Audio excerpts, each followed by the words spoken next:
About the author, Selma Lagerlöf. She was born on 20 November 1858 and died on 16 March 1940.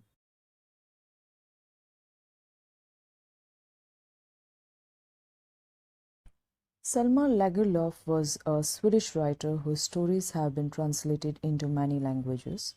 A universal theme runs through all of them, a belief that the essential goodness in a human being can be awakened through understanding and love. The story is set in amidst the mines of Sweden, rich in iron ore, which figure large in history and legends of that country. The story is told somewhat in the manner of a fairy tale.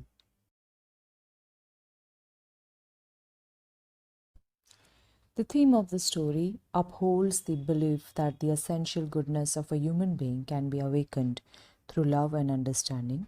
It brings into focus the idea that the world is a rat trap. Riches, joys, shelter, and food all are lucrative baits to trap mankind.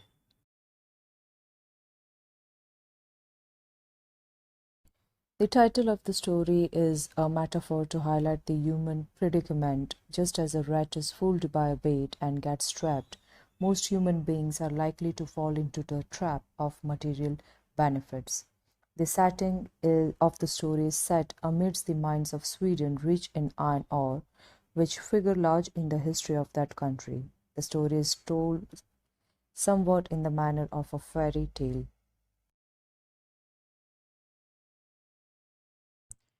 Explanation of the chapter. Once upon a time, there was a man who went around selling small rat traps of wire.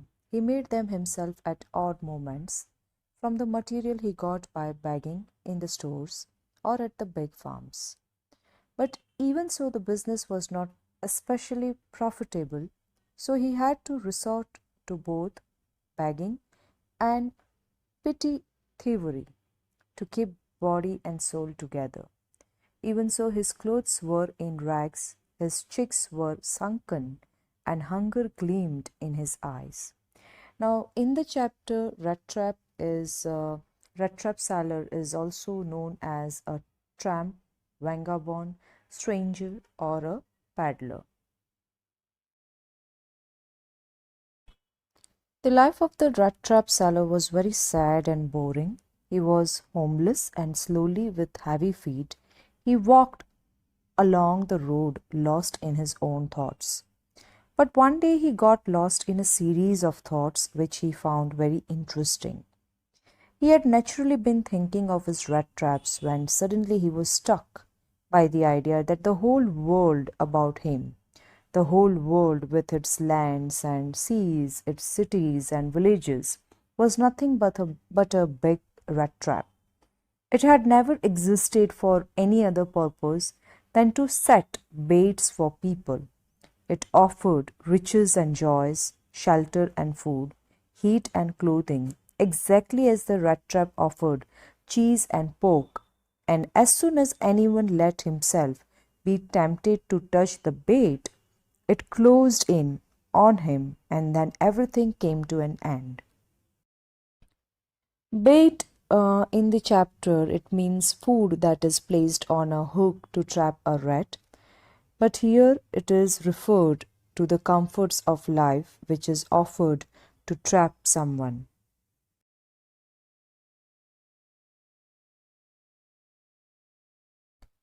No one in the world had ever been kind to the rat trap seller, so he started thinking ill of others. It became a favorite pastime for him. During dull moments, these thoughts made him happy, so he continued with thinking ill of those who were known to him. He would imagine those people who were already trapped in the rat trap of worldly things and also those who were about to get trapped in it. One evening, the rat trap seller was walking very slowly. He saw a little grey cottage which stood by the road. He went up to the cottage and knocked at the door so as to get shelter for the night. Generally, he was not helped by anyone, but this time he was welcomed by the old man into his cottage. He was a lonely old man without wife and kids. The old man was happy to get company that night, so the old man gave him some porridge to eat and then shared his tobacco with the guest. After this, both played cards till bedtime. The old man in the chapter is known as crofter. Crofter is somebody who rented a small farm with a plot of land and living in a house on it. The Rattrap seller felt that the old man was not only liberal in sharing his porridge but also his secrets. He told him that he was a rich man when he used to work on the rented farm. As he was old now and couldn't work, so he had to depend upon his cow for his living. The cow gave enough milk every day to be sold in the factory that produced cheese and cream. The old man said that he was able to earn 30 kroners last month because of the cow's milk. The rat trap seller did not believe the old man's words that a cow could earn him so much. Therefore, the old man took a leather pouch which hung on a window and took out 3 notes of 10 kroner, which were old and crushed. He showed those currency notes to make him believe his words and then kept them back in the pouch. Next morning, both the rat trap seller and the crofter woke up early as the crofter was in a hurry to milk his cow. Even the rat trap seller felt that as the owner of the house had awakened, so he should also leave the bed. They both came out of the cottage at the same time. The old man locked the door and went to his work. The rat trap seller also thanked him and went on his way. After about half an hour, the rat trap seller returned to the cottage and he broke down the window pane where the pouch hung. He took away the money kept in his pocket, put the pouch back at its place, and walked off.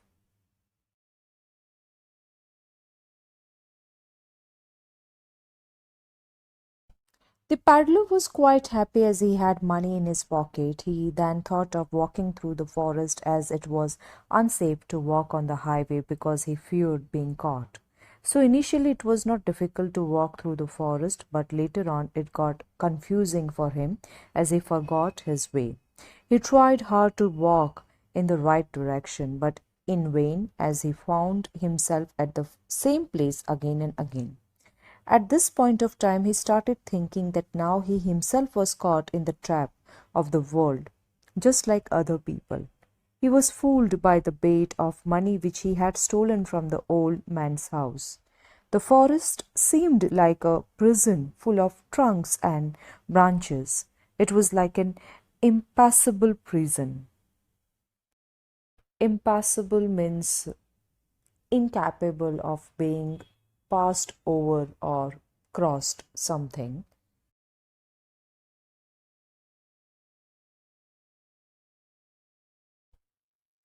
As it was the month of December, it got dark early. As it got dark, his hope of escaping the forest reduced. The danger to his life increased, and so did his feeling of being hopeless. There was no way left for him, so he sat on the ground and was so tired and terrified that he thought this was his last moment, and soon he would die. As he laid his head on the ground, he heard a very strong, regular sound. It was a hard sound that was coming at the regular intervals. He soon realized that these sounds were the sound of hammer strokes from an iron mill. He thought that he could find some people nearby. With this thought, he gathered some strength and started walking with a great difficulty towards the direction of the sound. The Ramschow Iron Works was a large plant which had shut down few years ago. It had smelter, rolling mill, and a forge. In summers, long flat-bottomed boats carrying the material would come down the canal, which led to a large inland lake for supplying material to the mill, and in winters, the roads turned black because of the coal dust that came along due to the transportation of the charcoal crates. Smelting is a process of applying heat to ore in order to extract a base metal. Rolling is a process in which metal is passed through one or more pairs of rolls to reduce the thickness and to make the thickness uniform. The concept is similar to the rolling of a dough. Forging is a manufacturing process involving the shape of metal. The blows are delivered with hammer, often a power hammer. So these were the things that were going on in Ramscho's ironworks. On one long dark evening near Christmas time, the master smith and his helper were sitting in the dark forge which was built near the furnace. He was wearing a long shirt and a pair of wooden shoes. Both of them were waiting for the pig iron which was put inside the furnace fire to be ready to put onto the anvil. Now, anvil is a heavy block with flat top which is used to shape the metals. They took turns to stir the liquid, which was very hot. As they could bear the heat for a few minutes, each of them would return sweating profusely. One could hear different types of sounds in the forge. There was a big bellow which was blowing air in the fire with great sound. Also, there was the sound of cracking soul. One could also hear the bang of the charcoal which was being shoveled by the fire boy. The sounds which were coming from outside the mill, this were of the waterfall, the high-speed north wind which hit the raindrops against the brick-tilled roof. It was due to these different types of sounds that the blacksmith didn't realize that a man had opened the gate of the forge and had entered, till he came and stood near the furnace. Many homeless people used to get attracted to the lights of the forge, which peeked through the window panes, which were covered with the black powder of the burnt coal. They would seek shelter there. They would warm themselves with the help of the burning fire. As the blacksmiths were accustomed to visitors, they were indifferent to the man. They just looked at him. The Rattrap seller's appearance was similar to that of other wanderers. He had a long beard, was dirty, wore old, worn-out clothes, and had a bunch of rat traps hanging from his chest.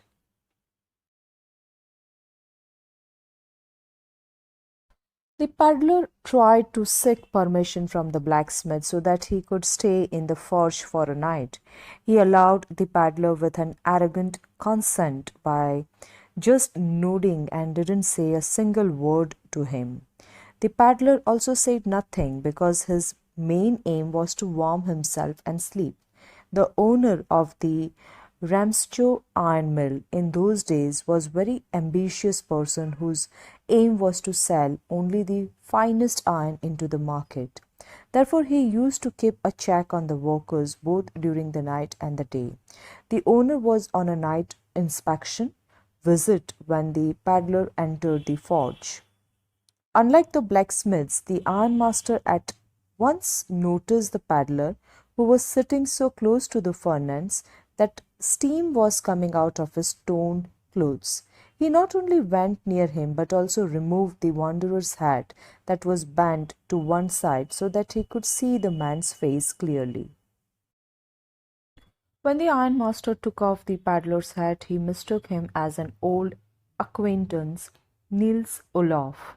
The peddler didn't know him nor had he seen this man before, but he thought that if this man mistook him as his old companion and gave him some money out of pity, then it would be a good thing. Therefore, he didn't let him know that he had mistaken him as Niels Olaf. So the peddler started a conversation with the ironmaster by saying that things didn't went well with him. To this the ironmaster replied that he had made a big mistake by leaving the regiment. He also added that if he could have been walking in the regiment when he resigned, he wouldn't have let him do so. Later on, he invited him to his home. The Rattrap seller didn't find it to be a good idea to visit the ironmaster's place. He was frightened and scared with the idea of visiting to the large house of an old soldier, which according to him was not safe. After all, he had the stolen money with him. He didn't want to put himself in danger. His intentions were to sleep in the forge and then go away from there without even being noticed. The ironmaster was aware of his friend's miserable condition, so he tried to make him comfortable by saying that he should feel free to come his home as his home was an ordinary one. He told him that his wife was no more and added that he must be aware of this. Then he let him know that both his sons were settled abroad. Only he and his daughter were left at home. He invited him to celebrate Christmas with his family so that he and his daughter may have some good company at the Christmas feast. Though the ironmaster made many attempts to invite him, the paddler didn't accept his invitation. So at last he says to the blacksmith, Storm, that it seemed that Captain Von Stale wanted to stay with him in the forge. Then he laughed and went away, but the blacksmith knew that he was hiding something. After a gap of half an hour, the ironmaster sent his daughter. He hoped that his daughter may bring his friend home, as he believed that she was better in persuading others. The ironmaster's daughter entered the mill with her attendant, who was carrying a big fur coat. She was a humble girl who was very shy. When she entered, everyone was busy the same way as they had been earlier. The blacksmith was still sitting on the bench with his trainees and was working on the iron. She went up to the paddler and lifted his hat. The paddler slept with one eye open, and as soon as he saw her, he got shocked and jumped up. She introduced herself as Edla Wilmanson and was sorry to hear about the hard times that he was facing. She explained to him that she had come to take him home with her father's permission. Edla had sympathy for the paddler, but then she noticed that the reason behind his fear could be that either he had committed robbery or jailbreak. So she said that he was free to leave their house at any time, but she wanted him to stay with the family just for Christmas Eve. Adela was talking to Paddler in a very nice way, which made him believe her, and he got ready to go with her. The paddler wore the fur coat offered by the valet and started following the lady. He didn't even bother to notice the other people in the room. On the way to the house, the paddler felt that as he had committed a crime, he would be punished for it. He started cursing himself that if he had not stolen the money, he would not have got trapped like this. The money was a bait which had laid him into a trap. The next day was a Christmas Eve. Both the ironmaster and his daughter were at the dining table. The ironmaster said to his daughter that they had to do something good for the paddler and should try to find some better job for him. The ironmaster's daughter said that it was strange to see that the paddler had been in such hard times and was doubtful whether the man had been educated. Hearing this, the ironmaster clarified that it was due to his bad condition. He also added that the man would behave differently after getting clean and dressed up. While both father-daughter were discussing about the paddler, he entered the room with the valet. He was looking clean as he had bathed, and his hair had been cut by the valet. He was wearing the ironmaster's clothes and shoes, a shirt with a starched collar and shoes which covered the entire feet. The ironmaster seemed very angry to see his well-groomed guest, as now he could make out his appearance well and realized that he was not his comrade. He understood that he mistook some stranger as his old friend. He screamed at him and asked him to explain. The paddler knew that the ironmaster could make out that he was not his old friend. As he already knew this, he was ready for the consequences and felt that the luxurious treatment was about to end. The paddler tried to explain that he should not be blamed. He said that he was just begging for a stay in the forge. He also said that he had not harmed anyone and was ready to wear his rags again. To this, the ironmaster hesitated and said that the paddler had not been quite honest, and so he wanted to call the sheriff. The Rattrap seller gets so en- enraged upon hearing about the sheriff that he struck the table very hard with his fist. He said that this world is a rat trap and all the good things are a bait, just like the rents of cheese and the small pieces of pork are a bait for the rat which are offered to trap it. Not only this, he also pointed out to the ironmaster that he may today be imprisoned by the sheriff, but one day the ironmaster will also get trapped like this.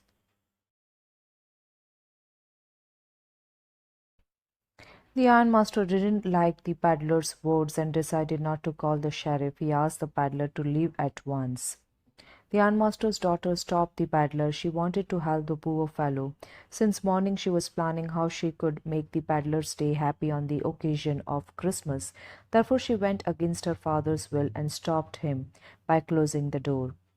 She tried to explain the difficulties faced by the paddler. She said that he didn't have any house, he was turned out from wherever he went, and he always kept on running in order to safeguard himself from being arrested. She said that she wanted him to enjoy Christmas with peace as they had promised him. They should not send away a man on Christmas, the man whom they had promised happiness on the day. The ironmaster was not able to find an answer to go against his daughter. The only thing he could say to his daughter was that she was trying good at convincing others, better than the priest at the church, but he also warned her that hopefully her decision would not bring any adverse effect on them. The girl took the paddler to the table and offered him food. She saw that her father had consented to her wish. The paddler didn't say any word and started eating, though he was doubtful about her intentions and was wondering why she stopped him. The paddler went to sleep after having food. He did not cause harm to anyone and lay down on the sofa in the guest house. He was once woken up in the afternoon, but after having his lunch, he again went to sleep. It was like as if he had never got the chance to sleep so peacefully as he had got at this place. In the evening, the family woke him as they had to light up the Christmas tree. He stood there blinking as if he was getting hurt by the bright light of the candles. He again went to sleep. Finally, they called him again for the dinner of Christmas feast and porridge. After the dinner was over, the paddler thanked everyone present. The ironmaster's daughter said that the clothes which were given to him were a Christmas present from her father, so he could carry them with him. She even invited the paddler to be with her family for the next Christmas Eve and promised that nothing bad would happen to him. The paddler did not have an answer for this and stared at the girl with wonder. Next day, both ironmaster and his daughter went for the Christmas service early in the morning. They didn't disturb their guest as he was asleep. Both ironmaster and his daughter had come to know that a rat-trap seller had stolen money from the old crofter. They realized that he was the same man whom they had over as a guest. The ironmaster said that it was his daughter who insisted to give shelter to a thief and was wondering that how many silver spoons had been stolen by him. The ironmaster on reaching home inquired about the paddler from the valet. He also told him that he was a thief. To his surprise, the valet told him that the paddler insisted of taking something had left, a small Christmas gift for Miss Miss Wilmansons. The ironmaster's daughter opened the gift. It was so roughly packed that she could easily guess what was inside the pack. Apart from a rat trap and three Connaught notes, there was a letter. The paddler had thanked his host who had taken care of him as if he was a real captain. In return, he gifted her a rat trap and also requested her to return the stolen money to the old man. He said that it was she who let him free from the rat trap by rising his status from that of a mere paddler to that of a captain. At last, he undersigned as Captain Von Stale. So, this was the explanation of the chapter Rat Trap. Thanks for listening.